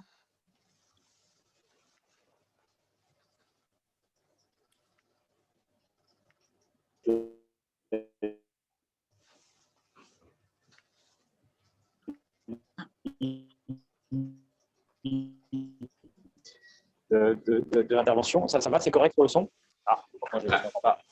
Ouais. Allez-y. D'accord, mais... On va essayer. Ah oui, là, c'est mieux, j'ai l'impression, sans la caméra. Allez-y. Est-ce que là, ça fonctionne à nouveau? Oui, là, c'est bon. Oui, voilà, pardon, je vous disais, je suis dans un train, mais ça commençait mal, c'était l'exemple. Je ne sais pas si c'est lié à la caméra, vous me direz. Je vais guetter la réception. J'ai passé malheureusement la période où ça captait le mieux, mais on va y arriver. Merci de me passer la parole. Et puis, moi, effectivement, je suis dans un secteur qui, d'emblée, ne s'affiche pas forcément comme ESS, puisque c'est le secteur des lieux de vie, de la culture, du lien social, de la convivialité. On se rend compte finalement que même si la question de l'ESS n'est pas la raison première de fonder nos activités en général, on est assez à l'aise dans cette famille, je dirais, d'acteurs, parce qu'on relève dans 90% des cas, naturellement, de l'économie sociale et solidaire, dans le sens où nous sommes des entreprises qui ne sont pas créées pour une finalité principalement économique, voire pas du tout économique parfois, mais pour une finalité de projet, d'activité, avec des personnes qui sont dans une démarche de vocation, qui sont des passionnés, etc. Alors, si je dis ça, c'est parce qu'effectivement, d'emblée, ça peut nous amener un peu plus loin parfois des préoccupations de s'adresser à un avocat ou un conseil juridique en se disant « mais je ne fais pas de business ». Mais comme vous l'avez dit, je pense que l'avocat n'est pas là que pour une question de business ou de risque, de niveau de risque économique. Il peut y avoir parfois ce scrupule dans nos domaines d'assimiler l'avocat. On l'a vu quand on a organisé ensemble les rencontres sur la culture et le droit. Pour tout vous dire, certains acteurs m'ont dit « mais bon, le droit, c'est quand même un sujet d'affaires, quoi, un sujet. Nous, on n'est pas dans le monde des affaires, on est dans le monde des artisans, de l'entreprise, etc. » C'est assez surprenant, voire presque un peu choquant comme approche réductrice, me semble-t-il, de de ce sujet. Donc, je pense effectivement que l'avocat et le conseil, je reviendrai sur ce terme parce que moi, ça a été mon expérience. J'ai commencé à travailler avec des avocats avant de travailler avec des conseils, quelque part, dans mon raisonnement psychologique. C'est-à-dire qu'en effet, ils étaient là pour prévenir ou défendre, comme vous l'avez beaucoup dit, mais avant même ou à côté même du sujet de prévenir ou défendre, parce que prévenir ou défendre, c'est une approche quand même litige. Je suis en phase avec des litiges latents. Bien sûr que c'est une réalité de nos activités. Mais en dehors de l'aspect litige, il y a simplement l'organisation du travail. Et c'est vrai que dès lors qu'on entreprend, tout est contrat, tout est relation et accord avec, une fois qu'on a passé la phase idée, concept, relation publique, on met en scène, on met en page, en forme, à partir d'une page blanche, des accords de toute nature, avec un salarié, avec une entreprise, avec des accords parfois un petit peu. Aujourd'hui, que je n'ai plus comme au début un avocat, vous savez, comme souvent certains ou certaines ont besoin de dire voilà, je vais en parler à mon avocat, j'ai mon avocat. C'est un aspect, et je le respecte parce que c'est aussi celui de la confiance et de la fidélité. Je crois aussi qu'il est logique qu'un avocat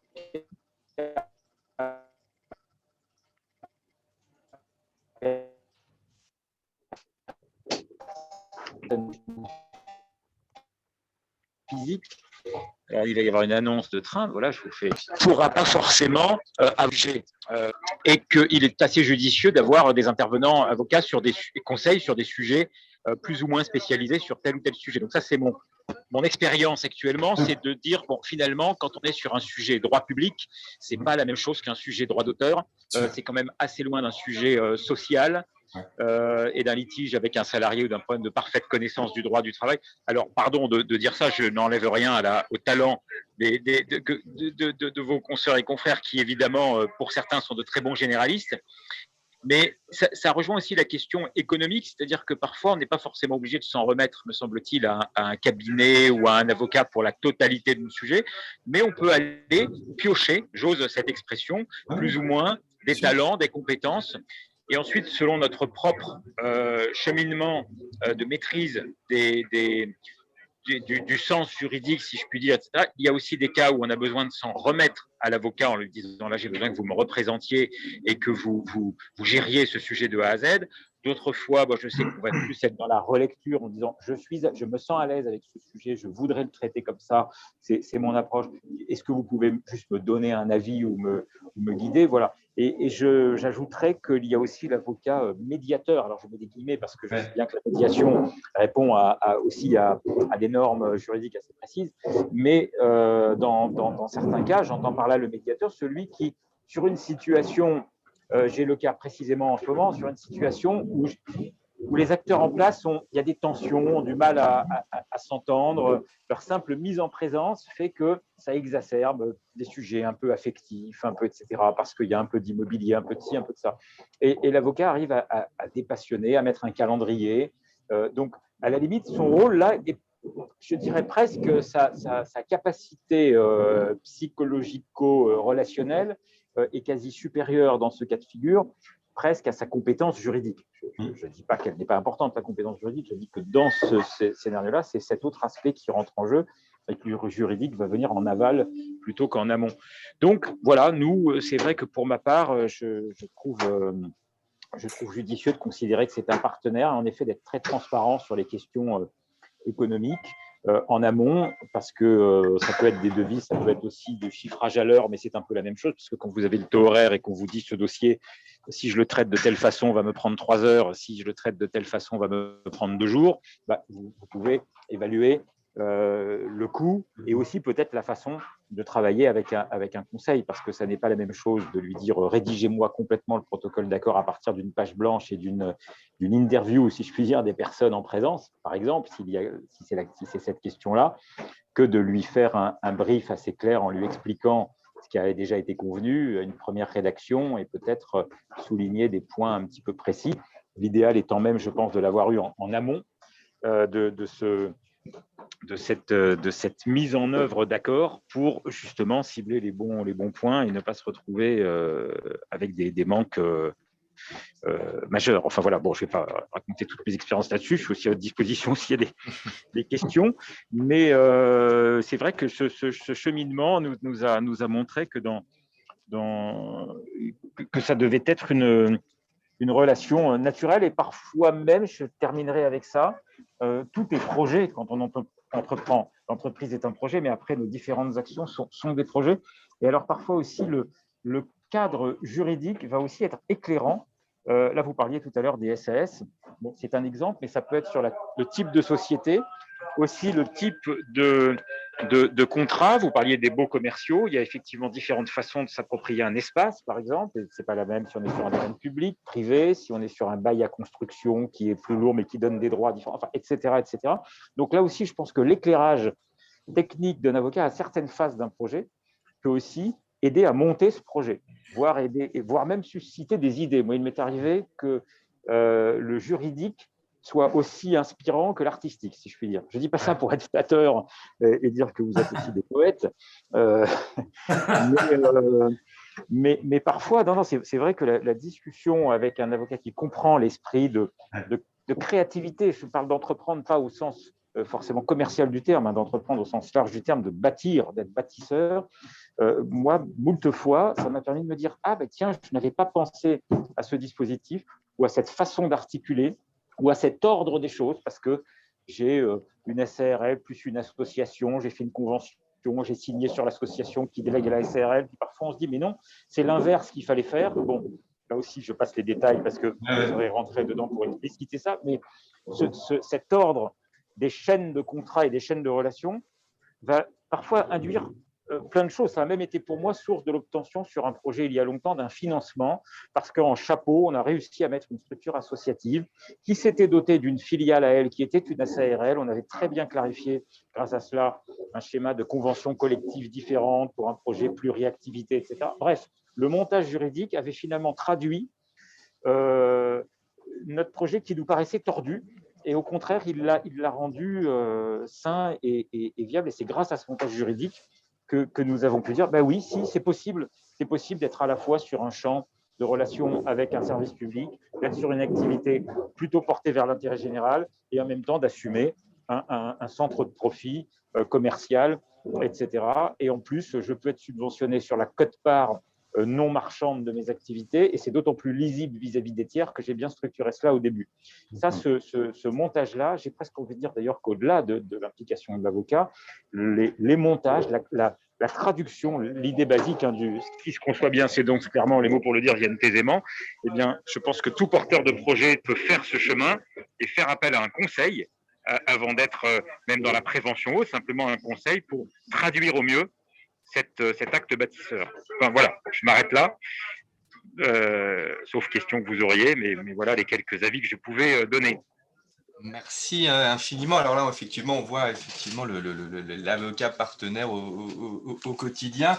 Et c'était un témoignage très éclairant qui effectivement permet de voir que effectivement l'entrepreneur nécessairement est toujours en mouvement et qu'il y a toujours des projets qui doivent qui se concrétisent, soit par des contrats notamment, et que l'expertise juridique est évidemment importante. On en revient à cette technicité et aide à la décision et effectivement et aussi éclairage sur le projet. On arrive, c'est vrai qu'on arrive en tant qu'entrepreneur avec un projet et puis on va s'apercevoir qu'il y a des contraintes réglementaires et donc on va soit complètement réorienter le projet, le repenser, soit au contraire, effectivement, faire de ces contraintes une force.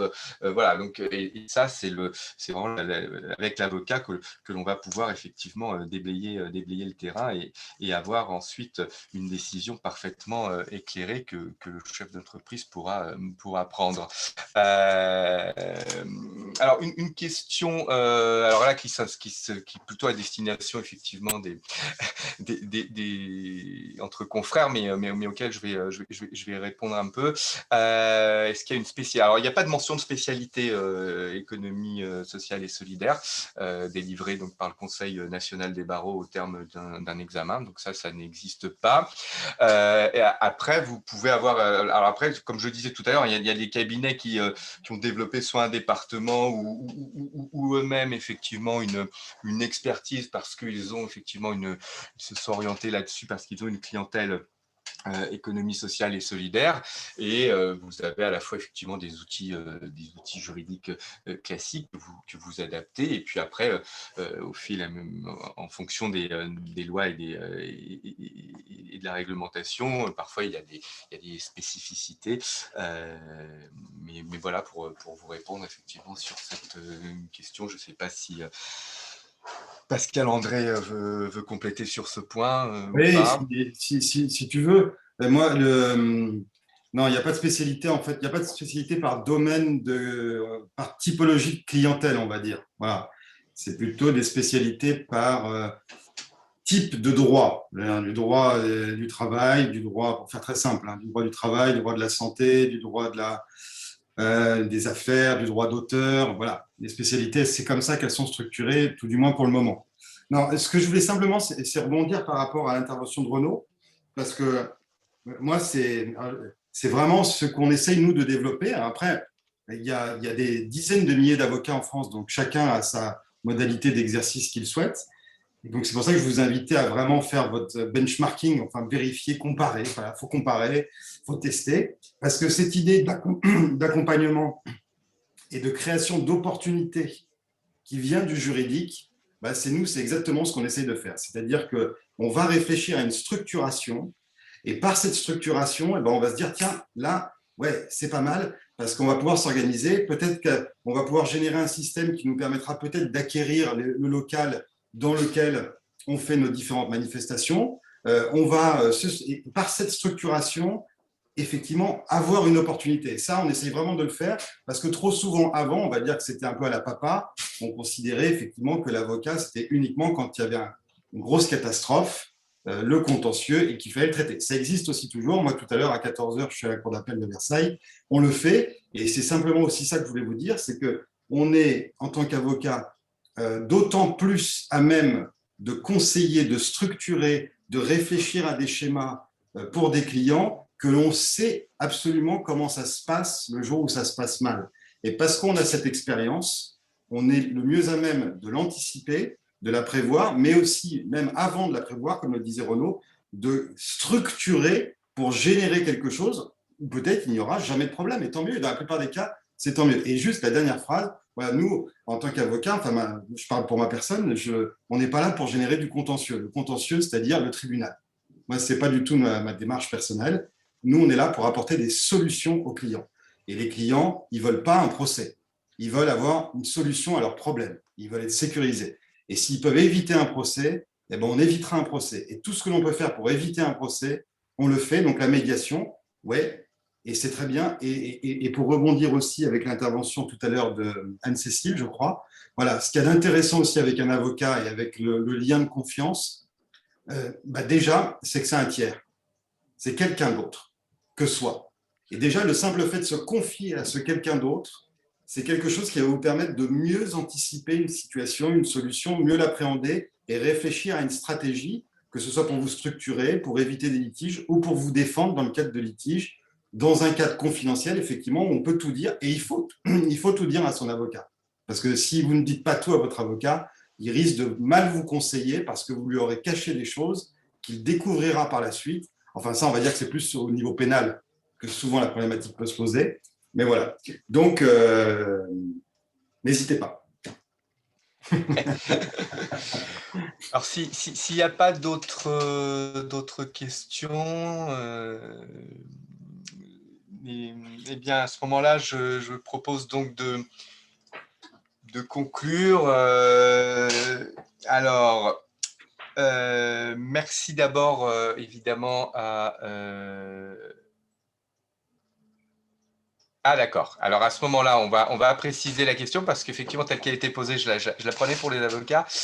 Alors, est-ce que Renaud ou Anne-Cécile, est-ce que l'avocat ou les avocats qui vous accompagnent avaient une expérience, une expertise dans le domaine, je vais dire plutôt de l'économie sociale et solidaire, ou est-ce que voilà, il est arrivé avec une expertise juridique, j'allais dire traditionnels, entre guillemets, classiques, pour vous accompagner? Alors, enfin, je ne sais pas je peux vous donner un premier élément de réponse. Vous m'entendez? Oui, tout à fait, très bien. Non, alors très clairement, pour moi, j'ai plusieurs conseils aujourd'hui qui se complètent. Je dirais qu'ils n'ont. Alors, je ne leur vois pas de spécificité ESS et en tout cas, je ne les ai pas particulièrement choisis sur cette base. Après, comme j'expliquais au début, on est quand même dans un secteur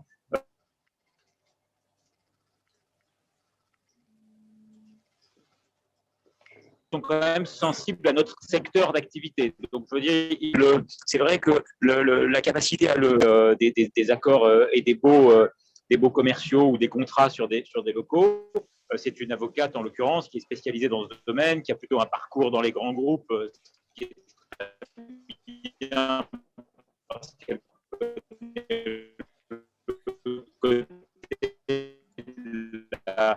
de la barrière. Et intéressant parce qu'elle s'est beaucoup intéressée à ce. Je suis là. Vous m'entendez? Ça a coupé pour un petit moment. Ah, pardon. Oui, je disais, vous m'entendez là correctement? Oui. Voilà, je disais simplement que l'une des avocates avec qui je travaille, par exemple, sur les aspects des contrats liés aux locaux, etc., qui a travaillé avant pour des grands groupes, me disait elle-même qu'avec nous, du coup, ça s'était complété parce que venant d'un autre univers, elle nous a amené des réflexes que nous n'avions pas forcément. Et inversement, nous avons amené une relation peut-être plus politique au sens étymologique du mot, pas au sens politicien, mais je veux dire dans certaines relations, quand vous êtes avec des collectivités publiques, etc., où la dimension projet, contenu va compter aussi dans la définition d'un accord et pas que des critères juridiques. Et on a fait un tandem assez amusant, assez agréable pour même souligner nos intervenants en face qui a, je crois, aidé une qualité de la négo. Donc, j'ai envie de dire que c'est plutôt du feeling, si je puis dire, de la relation qui doit quand même être de confiance. Ça me semble nécessaire. Et puis, ça va dépendre des sujets parce qu'il y a certains cas où moi, je vais très clairement préférer un conseil qui aura une performance dans son domaine, alors que quand il s'agit de négocier, je dirais que s'il s'agit de négocier ou de gérer un litige, il faut quand même quelqu'un qui soit vraiment en affinité avec nos secteurs. Ça me semble évident, quand bien même il ne soit pas spécialisé, ce qui n'est pas notre cas. Alors que s'il s'agit de bâtir très proprement un pacte d'associés dans une structure ou une convention dans une association avec les bons mouvements juridiques entre structures, etc., là, j'ai plutôt besoin, je veux dire, on a plutôt besoin de quelqu'un pour qui c'est assez naturel, qui maîtrise bien ces sujets, voilà, sans forcément avoir un besoin de spécificité. Donc, et pour compléter ce que je retiens, il y a quelque chose qui est très important que vous venez de dire, entre les lignes, c'est la question des valeurs partagées en réalité. Et ça aussi, c'est très important dans la relation. On peut être un excellent technicien, mais si effectivement on ne partage pas les mêmes valeurs, à un moment donné, on va peut-être pas effectivement s'entendre ou se comprendre, et ça va pas forcément effectivement donner une bonne relation et donner une bonne aide à la décision effectivement au final. Donc évidemment un bon technicien, mais effectivement avec qui on partage des valeurs, ça c'est très important. Et vous peut-être Anne-Cécile, oui, allez-y. Pardon, oui, non, très brièvement, je ne veux pas couper la parole à Anne-Cécile, très brièvement, je pense, je réagis aussi en creux à la question. À l'inverse, pour le coup, quand on est vraiment sur des sujets spécifiques, ESS plus développement durable avec des montages assez particuliers sur des types de structures, etc.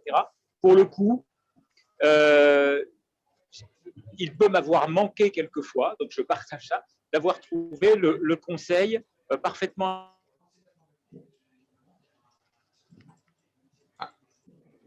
pas facilement parce que c'est forcément transversal à plein de sujets juridiques, mais j'ai le cas récemment, c'est mon rendez-vous d'hier qui m'y fait penser, c'est un montage avec des acteurs immobiliers, une collectivité, des acteurs privés et toute une dimension zéro artificialisation des sols, reconversion, enfin, toute une dimension environnementale et frugalité urbanistique. Donc déjà, quand vous parlez d'urbanisme, vous parlez d'immobilier, donc potentiellement de droit immobilier, de droit des affaires, et en même temps de frugalité et d'environnement et de rendre à la nature certaines parcelles. D'un seul coup, vous êtes là sur un autre registre et une autre façon de travailler. Et l'avocat qui sait embrasser la diversité de ces deux sujets, qui ont un volet très technique, mais qui doit prendre en compte, même dans les montages financiers, c'était sur des questions de type de subvention, etc.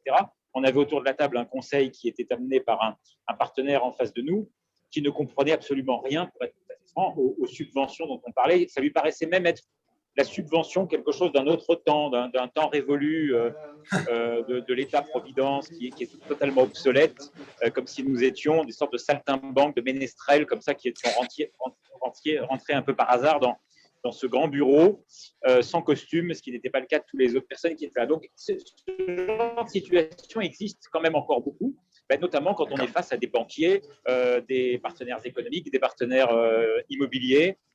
Voilà, donc l'avocat qui ferait, là c'est presque au barreau que j'ai envie de dire ça, qui ferait de l'ESS une connaissance et un sujet dont il va comprendre les différentes facettes et les alternatives que ça peut représenter dans le montage de certains projets, tant dans la structuration juridique que le financement, c'est peut-être un avocat dont nous avons besoin finalement, ce profil-là. Cette compétence-là. C'est quelque chose voilà, dont on prend note et comme effectivement il y a des formations qui sont toujours voilà, offertes aux avocats, ça peut être voilà, là aussi peut-être également à développer pour avoir un certain nombre de réflexes sur des spécificités effectivement ESS et en tout cas on le prend évidemment en compte. Peut-être Anne-Cécile pour compléter éventuellement, vous n'êtes pas obligé hein, si vous avez des choses à dire là-dessus aussi. Et puis ça va faire écho. Moi, par rapport à l'expérience que je vous ai rencontrée, c'était pas une personne qui était du tout spécialiste des formes coopératives. Après, et ça fait écho à ce que disait Renaud, et ça se sent au feeling. On sent tout de suite si la personne, elle va en rester à ce qu'elle connaît et appliquer ce qu'elle connaît, ou si elle va s'intéresser à notre modèle et se renseigner. Parce qu'en fait, pour moi, un bon avocat ou une bonne avocate, il y a ce qu'elle sait, et puis il y a ce qu'elle va aller chercher. Et il y a la capacité à aller chercher. Et pour le coup, nous, c'est vraiment comme ça que ça s'est passé. Et il se trouve que dans le cadre de la liquidation, pour le coup, notre besoin, il était plutôt inverse, c'est-à-dire qu'on connaissait très bien sur le bout des doigts, surtout que moi, avant d'être présidente du directoire, j'étais présidente de la vie coopérative. Donc, tout l'aspect coopératif de nos statuts, ça, il n'y avait pas de souci, on maîtrisait. Et elle a fait l'effort et puis le travail, en fait, de voir ce que ça impliquait juridiquement. Mais par contre, nous, on avait besoin d'être informés sur l'aspect SA de notre entreprise, notre coopérative, parce qu'en fait, la liquidation et le tribunal commercial, lui, il va regarder que ça, quoi. Enfin, pas que ça, mais c'est surtout ça qui va l'intéresser. Et donc, elle nous a plutôt apporté des billes. Dans les coopératives, il y a toujours ce truc un petit peu dual, c'est qu'il y a un statut coopératif qui vient s'accrocher et du coup rajouter des choses, des valeurs, des modes de fonctionnement à un statut de société. Et donc, il y a quand même ce statut de société qu'elle a et elle nous a plutôt apporté sur cet aspect-là. Après, par la suite, j'ai dû faire de nouveau appel à des avocats dans des cas beaucoup moins dramatiques. Et je pense que dans tous nos secteurs, il y a la question de nos statuts. Je pense que sur les premières étapes, si on prend conseil auprès d'un avocat pour savoir comment structurer son projet, qui n'a pas forcément encore de statut, là, je conseillerais quand même vraiment de se tourner vers des gens qui connaissent sur le bout des doigts les statuts de l'économie sociale et solidaire, parce que si c'est ça la question, c'est quand même important de se tourner vers des gens qui puis qu'on l'expérience aussi d'avoir vu d'autres projets et donc de pouvoir avoir vu aussi la vie de ces statuts-là. Mais après, on est tous, l'économie sociale et solidaire, c'est des statuts, mais c'est aussi plein de secteurs d'activité différents. Renaud parlait de la culture, des questions de bâtiments pour des lieux de vie, etc. Moi, nous, en faisant du logement, on est aussi dans le milieu de l'immobilier plutôt d'habitat. Il y a aussi plein de réglementations. Nous, on est dans des dispositifs qui sont encadrés par des agréments de l'État qui nous permettent de faire des choses où on est pile entre le droit le droit de la location classique et le droit du logement social. Et donc, du coup, on a des trucs qui s'appliquent du logement social, des trucs qui s'appliquent du droit classique. Quand on fait appel à un avocat en immobilier, bien sûr que s'il ne va pas chercher ce qui fait la complexité des montages et des dispositifs, on ne peut pas travailler ensemble, quoi. Mais moi, ce que j'ai remarqué par expérience, c'est que, et surtout quand du coup on est bien conseillé, on est bien orienté, moi c'est mon avocate initiale qui me conseille tous les autres avocats auxquels je peux faire appel après ça, en fait, on se retrouve avec des gens qui vont chercher, qui vont se renseigner, y compris des fois qui nous apprennent des choses sur nos propres modèles qu'on n'avait pas tout compris, quoi.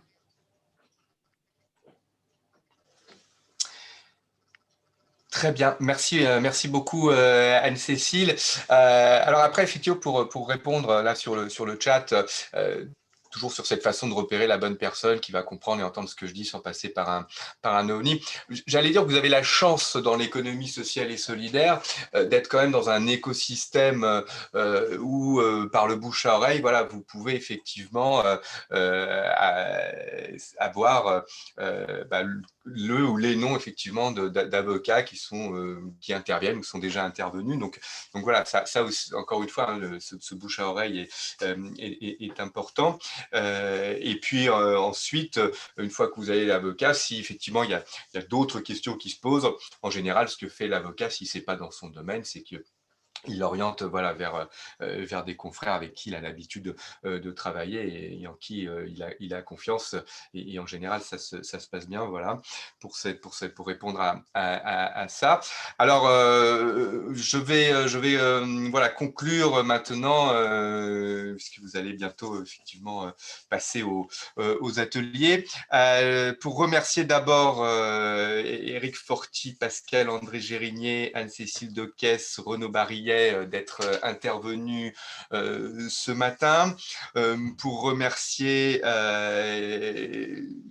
celles et ceux qui ont mis en place effectivement et organisé cette plénière d'ouverture, et remercier évidemment notre auditoire à la fois pour son écoute attentive mais aussi active. Merci infiniment. On aura compris d'abord évidemment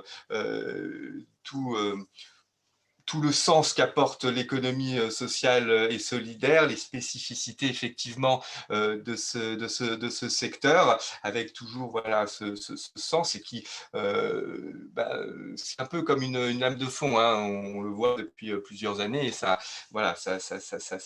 monte en puissance. Il y a cette quête de sens.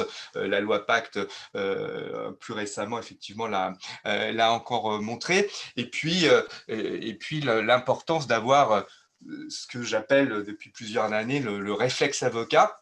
C'est-à-dire voilà, dès le départ, à la fois pour structurer un projet, à la fois au quotidien, avoir effectivement le réflexe d'avoir un avocat avec qui on est en confiance, qui va à la fois être un technicien, vous aider à la décision, être un véritable partenaire de business et vous apporter toute la sécurité juridique et vous avoir montré que ce n'est pas effectivement si cher que ça, parce que c'est toujours évidemment la question, et que c'est évidemment beaucoup moins cher que lorsque vous avez pas fait appel, et puis que vous avez eu une série de catastrophes en cascade dues à un mauvais montage, un mauvais choix, à une mauvaise rédaction de contrat. Merci infiniment encore une fois, et je vous souhaite une excellente journée donc dédiée à l'économie sociale